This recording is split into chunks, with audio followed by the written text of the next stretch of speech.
السلام عليكم ورحمة الله وبركاته. الحمد لله رب العالمين، الصلاة والسلام على أشرف المرسلين وعلى آله وصحبه أجمعين، أما بعد. من علامات النجاح في النهايات الرجوع إلى الله في البدايات. നജഹ് അല്ലെങ്കിൽ നജാഹ് എന്നും കാണാം. മിൻ അലാമാത്തി അന്നുജഹി ഫിൻ നിഹായാത്ത്, അവസാനത്തിൽ വിജയത്തിൻ്റെ അടയാളമാണ്. അവസാനത്തേക്ക് എത്തുമ്പോഴേക്ക് ഇത് വിജയിക്കുമോ പരാജയപ്പെടുമോ? ഇതിൻ്റെ അടയാളം റുജൂ ഇലല്ലാഹി ഫിൽ ബിദായാത്ത്, ആരംഭത്തിൽ അള്ളാഹുവിലേക്ക് മടങ്ങിയിട്ടുണ്ടോ, അള്ളാഹുവിൽ ഭരമേൽപ്പിച്ചിട്ടുണ്ടോ എന്നതനുസരിച്ചിരിക്കും.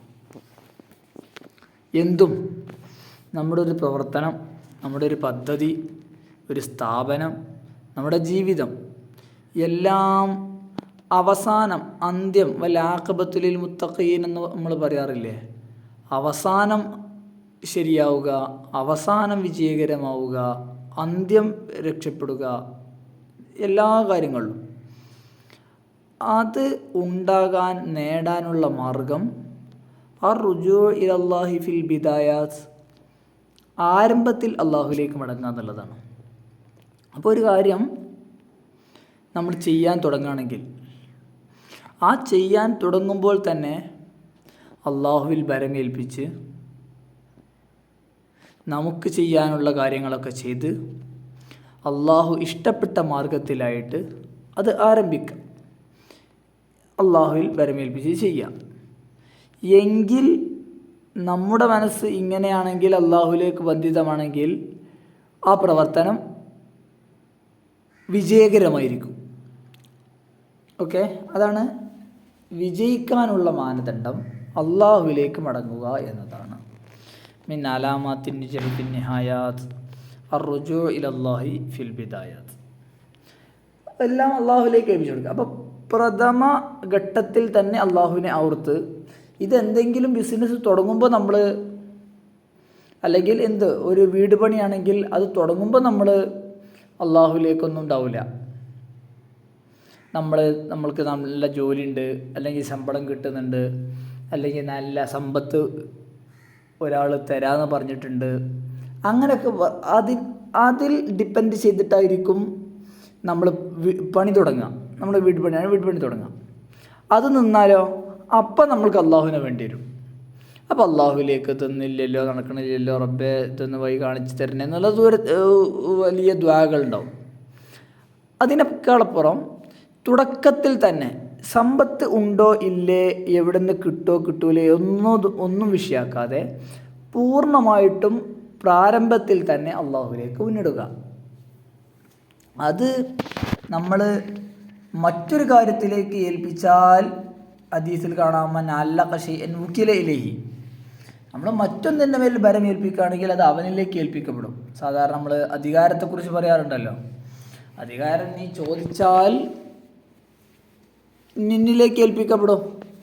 അല്ല, നീ ചോദിച്ചൊന്നും വാങ്ങാതെ മറ്റുള്ളവർ നിന്നെ നിർബന്ധിതനാക്കുകയാണ്, നിർബന്ധിച്ച് ഏൽപ്പിക്കുകയാണെങ്കിൽ ഒയിൻ താലേഹ, അതിൻ്റെ മേൽ നീ സഹായിക്കപ്പെടും, അള്ളാഹുവിൻ്റെ സഹായം നിനക്കുണ്ടാകും.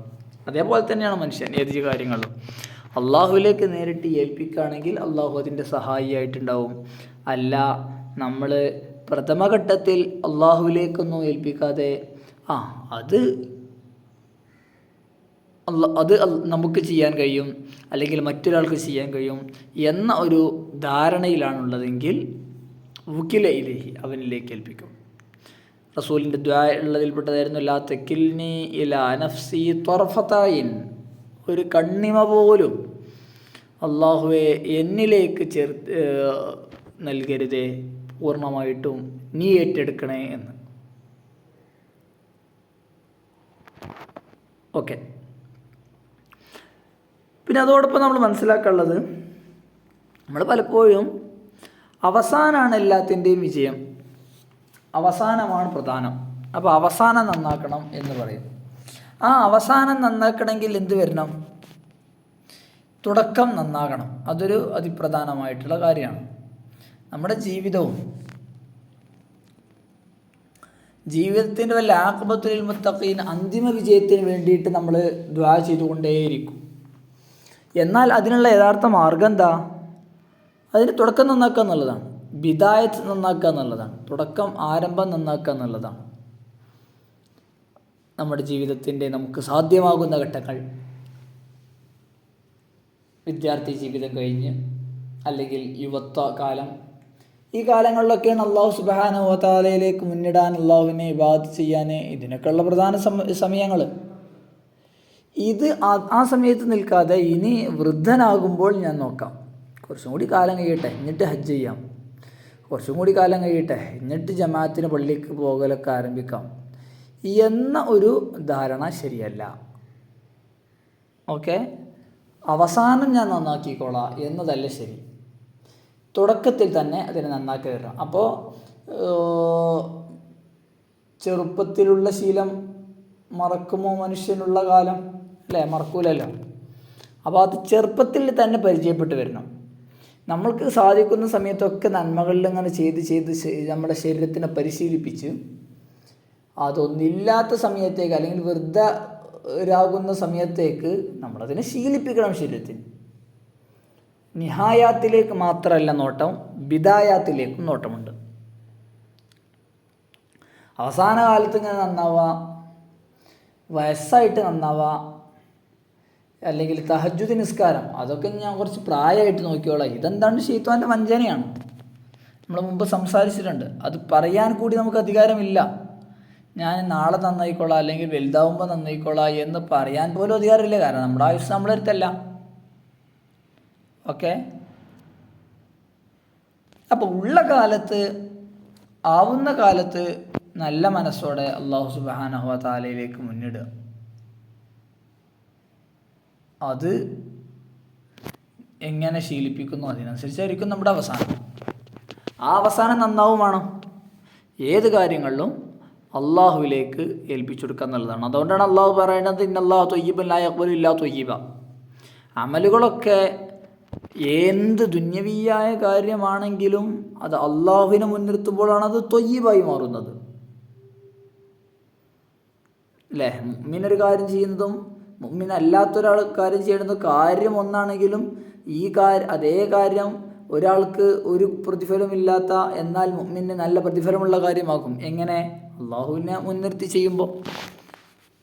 ഓക്കെ, ചുരുക്കത്തിൽ നമ്മൾ ഏത് കാര്യത്തിലേക്ക് മുന്നിടുമ്പോഴും അള്ളാഹുവിനെ ബരമേൽപ്പിച്ച് ഇസ്തിഖാറത്ത് ഖൈറിനെ തേടി, അള്ളാഹുവിനോട് തേടി, നിസ്കാരമാണെങ്കിൽ അങ്ങനെ നിർവഹിച്ച്, അങ്ങനെ എല്ലാവിധ അള്ളാഹുവിൻ്റെ ബരമേൽപ്പിക്കലിൻ്റെ വിവിധ രൂപങ്ങൾ, ഇതൊക്കെ വിശിഷ്യ മനസ്സാണ് കേട്ടോ. മനസ്സ് എന്ന് പറഞ്ഞാൽ ഇത് അള്ളാഹുവിലേക്ക് ഏൽപ്പിച്ചു കൊടുക്കുക എന്ന് പറഞ്ഞാൽ ഇത് നമ്മൾക്കിങ്ങനെ കാണുന്ന സാധനമല്ലല്ലോ. ഏത് പ്രവർത്തനങ്ങളും അള്ളാഹുവിൻ്റെ രീതിയിലാകുക, അള്ളാഹുവിൻ്റെ വജ്ഹിലാകുക. അത് നമ്മുടെ നിയ്യത്ത് കൊണ്ടാണ്, ഖൽബ് കൊണ്ടാണ് അത് വരിക. ഖൽബില്ലാതെ കുറേ പണി ഇങ്ങനെ എടുക്കുക എന്നുള്ളതല്ല. വഖദിംനാ ഇലാ മാ അമിലു മിൻ അമലിൻ ഫജഅൽനാഹു ഹബാഅൻ മൻസൂറ. അല്ലാഹു സുബ്ഹാനഹു വ തആല നാളെ ഒരു വിഭാഗത്തിൻ്റെ അമലുകളെ കൊണ്ട് ചെയ്യുന്ന പ്രവർത്തനമാണ് ഇവിടെ പറഞ്ഞിട്ടുള്ളത്. അവരുടെ പ്രവർത്തനത്തിലേക്ക് നമ്മൾ മുന്നിടും, അതിനൊക്കെ നമ്മൾ കാറ്റാക്കി മാറ്റും, ഒന്നുമില്ലാത്ത ഒരു ഉപകാരമില്ലാത്ത വസ്തുക്കളാക്കി മാറ്റും. അപ്പോൾ എല്ലാവരുടെയും ഹൃദയത്തിലേക്കാണ് അള്ളാഹു നോക്കുന്നത്. അതുകൊണ്ട് മറ്റൊരു കാര്യം കൂടിയുണ്ട്. മറ്റൊരാളെ വിലയിരുത്താൻ നമുക്ക് സാധ്യമല്ല. ഒരാളുടെ പ്രവർത്തനം കൊണ്ട് ഒരാൾ വിലയിരുത്താൻ പറ്റില്ല, അയാളുടെ മനസ്സുകൊണ്ട് വിലയിരുത്താൻ പറ്റുള്ളൂ. മനസ്സാണെങ്കിൽ നമ്മുടെ അടുത്തും ഇല്ലതാനും. അപ്പോൾ നമുക്കുള്ള വ്യത്യസ്തമായിട്ടുള്ള വഴികളാണ് ഈ ഹിക്മത്തിൽ നിന്ന് ലഭിക്കുന്നത്. നമ്മൾ നമ്മെക്കുറിച്ചിട്ട് മനസ്സിലാക്കേണ്ടത്. അതേസമയം മറ്റുള്ളവരെക്കുറിച്ച് ഒരു തിന്മ വിചാരിക്കാൻ നമുക്ക് അധികാരമില്ല. കാരണം അള്ളാഹു നോക്കുന്നത് അവൻ്റെ ഹൃദയത്തിലേക്കാണ്. ആ ഹൃദയത്തിൻ്റെ അവസ്ഥ എന്താണെന്ന് നമ്മൾക്കറിയില്ല. എല്ലാവരെക്കുറിച്ചും ഹുസ്നുൽ ദന്ന് വെക്കുക എന്നുള്ളത് കൂടി ഈ ഹിക്മത്തിൻ്റെ ഒരു ഭാഗമായിട്ട് വരുന്നുണ്ട്.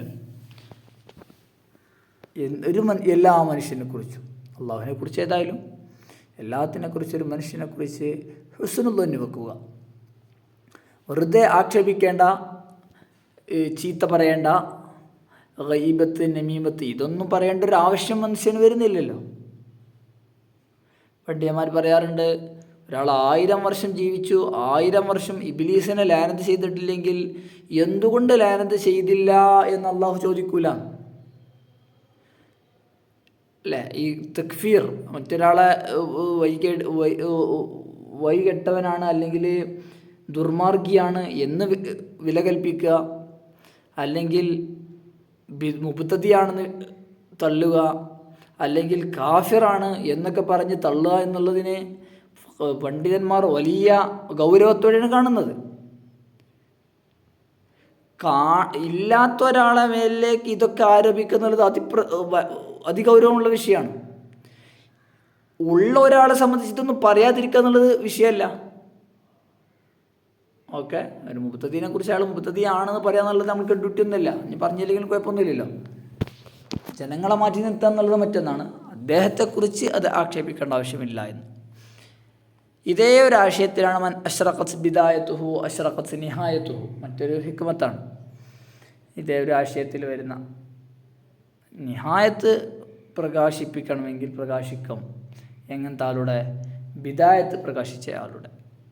വല്ലദീന ജാഹദു ഫീനാ ലനഹ്ദിയന്നഹും സുബുലനാ. അപ്പോൾ തുടക്കത്തിൽ അല്ലാഹു സുബ്ഹാനഹു വ തആലയിലേക്ക് മുന്നിട്ട് നിങ്ങൾ അല്ലാഹുവിലേക്ക് അടുക്കുന്നോ എങ്കിൽ ലനഹ്ദിയന്നഹും സുബുലനാ, നമ്മൾ അവരെ വഴി നടത്തും.